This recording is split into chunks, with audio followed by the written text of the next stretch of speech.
ગ્રામ વિકાસ મંત્રી કુંવરજી બાવળિયાના હસ્તે આટકોટ પ્રાથમિક આરોગ્ય કેન્દ્ર ખાતે ₹81 લાખના ખર્ચે બનેલા આયુષ્યમાન આરોગ્ય મંદિરના નવા બિલ્ડિંગનું લોકાર્પણ કરવામાં આવ્યું। આ કેન્દ્રમાં medical officer room, laboratory, Mamta clinic, 6 બેડનો ઇન્ડોર વોર્ડ, ડિલિવરી રૂમ અને પોસ્ટમોર્ટમ રૂમ જેવી સુવિધાઓ ઉપલબ્ધ કરાઈ છે। ટૂંક સમયમાં 20 બેડની આયુષ્ય હોસ્પિટલની કામગીરી પણ શરૂ થશે।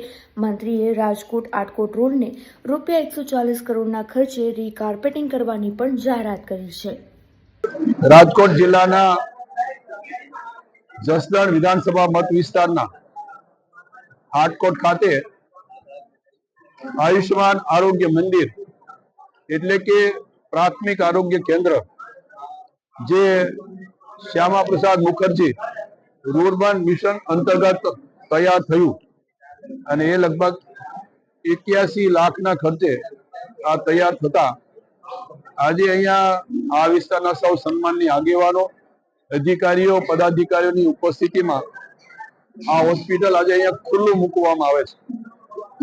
આની અંદર તમામ પ્રકારની સુવિધાઓ સાથે આટકોટને આજુબાજુમાં આવતા ગ્રામ્ય વિસ્તારના જરૂરિયાતમંદ લોકોને જ્યાં પ્રાથમિક પ્રકારની તમામ સુવિધાઓ અહીંથી ઉપલબ્ધ થશે।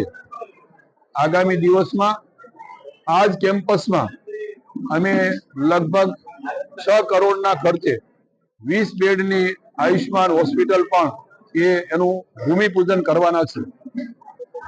આટકોટ અને આજુબાજુના વિસ્તારના લોકોને આરોગ્ય વિષયક સુવિધાઓ સહેલાઈથી અને સારી રીતે મળી રહે એ માટેનો રાજ્ય સરકારનો અભિગમ છે। અમારા આરોગ્ય માનનીય મંત્રીશ્રી અને માનનીય મુખ્યમંત્રી આદરણીય ભૂપેન્દ્રભાઈ એમણે હંમેશા એક અભિગમ રહ્યો છે કે ગામડામાં રહેતો વસતો સામાન્ય નાગરિક પણ એને આરોગ્ય વિષયક સુવિધાઓ એના ગામે પ્રાપ્ત થાય, મળી રહે એ માટેના એક અભિગમ એ પૂર્ણ કરવા માટેનો પ્રયાસ છે અને એના ભાગરૂપે આજે અહીંયા આટકોટ ખાતે પણ PHC ખુલ્લું મૂકવામાં આવ્યું છે।